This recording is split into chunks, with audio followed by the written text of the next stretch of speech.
Santapan Harian Selasa 4 Januari 2022.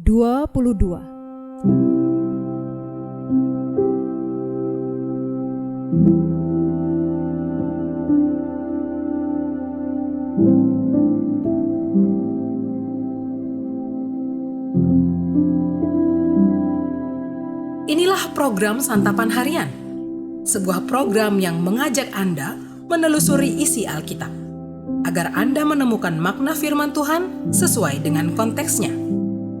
Santapan Harian tertuju bagi Anda yang ingin memiliki kehidupan rohani yang segar, kuat, dan sigap.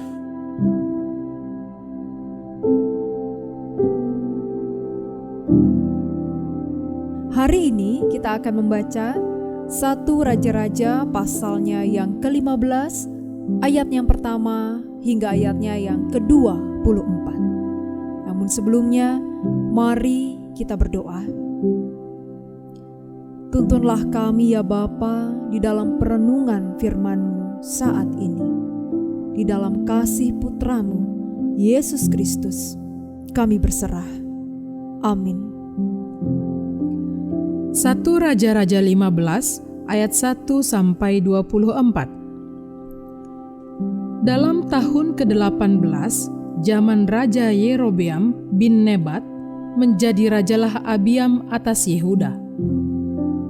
3 tahun lamanya ia memerintah di Yerusalem. Nama ibunya ialah Maaka, anak Abisalom. Abiam hidup dalam segala dosa yang telah dilakukan ayahnya sebelumnya, dan ia tidak dengan sepenuh hati berpaut kepada Tuhan Allahnya seperti Daud, moyangnya. Tetapi oleh karena Daud, maka Tuhan Allahnya memberikan keturunan kepadanya di Yerusalem dengan mengangkat anaknya menggantikan dia dan dengan membiarkan Yerusalem berdiri.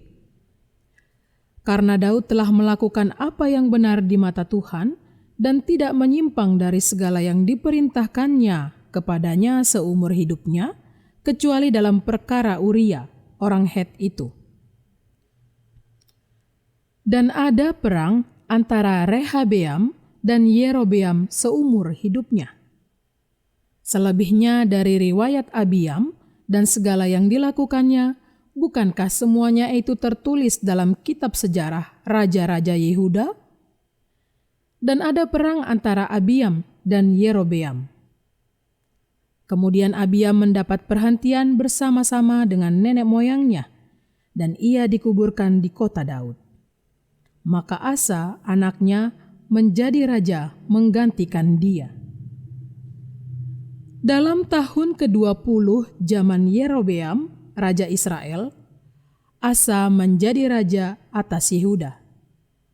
41 tahun lamanya ia memerintah di Yerusalem.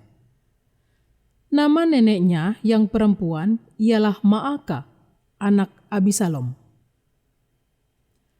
Asa melakukan apa yang benar di mata Tuhan seperti Daud, bapa leluhurnya. Ia menyingkirkan pelacuran bakti dari negeri itu dan menjauhkan segala berhala yang dibuat oleh nenek moyangnya. Bahkan ia memecat Maaka, neneknya, dari pangkat ibu suri karena neneknya itu membuat patung Asyera yang keji. Asa merobohkan patung yang keji itu dan membakarnya di lembah Kidron. Sekalipun bukit-bukit pengorbanan tidak dijauhkan, namun Asa berpaut kepada Tuhan dengan segenap hatinya sepanjang umurnya. Ia membawa persembahan-persembahan kudus ayahnya dan persembahan-persembahan kudusnya sendiri ke rumah Tuhan, yakni emas dan perak serta barang-barang lain. Dan ada perang antara Asa dan Baesa, Raja Israel, sepanjang umur mereka. Baesa Raja Israel maju berperang melawan Yehuda, dan ia memperkuat Rama dengan maksud mencegah lalu lintas kepada Asa, Raja Yehuda. Tetapi Asa mengambil segala emas dan perak yang masih tinggal dalam perbendaharaan rumah Tuhan dan dalam perbendaharaan rumah raja dan menyerahkannya kepada pegawainya.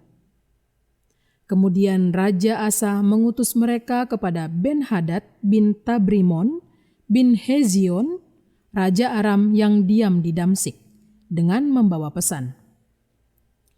Ada perjanjian antara aku dan engkau, antara ayahku dan ayahmu. Di sini kukirim kepadamu suatu bingkisan, yakni emas dan perak. Marilah, batalkanlah perjanjianmu dengan Baesa, Raja Israel, supaya ia undur daripadaku.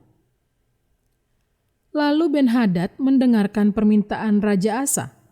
Ia menyuruh panglima-panglimanya menyerang kota-kota Israel, dan ia mengalahkan Iyon, Dan, Abel, Bet, Maaka, dan seluruh Kinerot serta seluruh tanah Naftali. Segera sesudah Baesa mendengar hal itu, ia berhenti memperkuat Rama dan ia menetap di Tirza.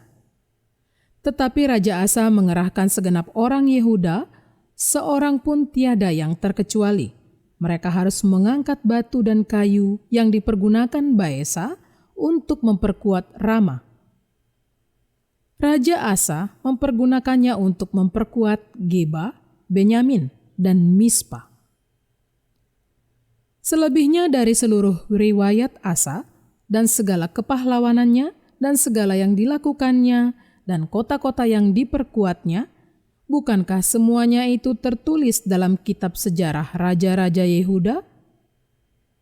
Tetapi pada masa tuanya ia menderita sakit pada kedua kakinya. Kemudian Asa mendapat perhentian bersama-sama dengan nenek moyangnya, dan ia dikuburkan di samping nenek moyangnya di kota Daud, bapa leluhurnya.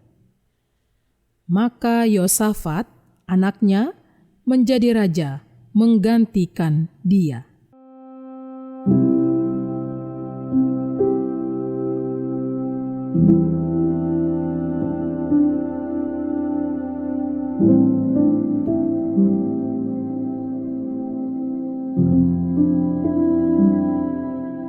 Sahabat santapan harian, Asa sangat bertolak belakang dari Abiam, ayahnya. Sang ayah tidak dengan sepenuh hati berpaut kepada Tuhan. Sebaliknya, Asa berpaut kepada Tuhan sepanjang hidupnya. Hal yang membedakan keduanya adalah komitmen kepada Tuhan. Baik Rehabeam maupun Abiam sama-sama tidak berkomitmen kepada Tuhan, sehingga tidak ada perubahan dalam pemerintahan mereka. Sedangkan Asa, satu dari 8 raja Yehuda yang dinilai baik oleh penulis kitab ini, adalah Raja Yehuda pertama yang mereformasi kerajaan. Asa mengambil keputusan yang tidak dilakukan oleh kedua pendahulunya. Ia memecat ibu suri untuk menghentikan pengaruh buruk penyembahan berhala yang terus merebak dari istana ke rakyat. Maaka mempunyai pengaruh besar pada kerajaan sejak zaman Rehabeam, kakeknya. Asa menyingkirkan upacara peribadatan dan tugu-tugu penyembahan berhala, meskipun tidak semuanya. Ia mengembalikan umat kepada hukum Musa. Komitmen memberi kekuatan menggerakkan kita. Komitmen mendorong kita mengerahkan yang terbaik tanpa paksaan atau menghitung untung dan rugi. Komitmen memberi kita kekuatan untuk tidak berhenti ketika menghadapi tantangan. Ketika berkomitmen, Asa bertindak untuk mengambil keputusan dan menghadapi tantangan yang ada. Ia tidak menyerah pada keadaan, sehingga memperoleh dukungan dari Tuhan yang disembah dan dari rakyat yang dipimpinnya. Perubahan pun terjadi. Pemerintahannya panjang. Ia berhasil memenangi pertempuran-pertempuran dan memperkuat kota-kota.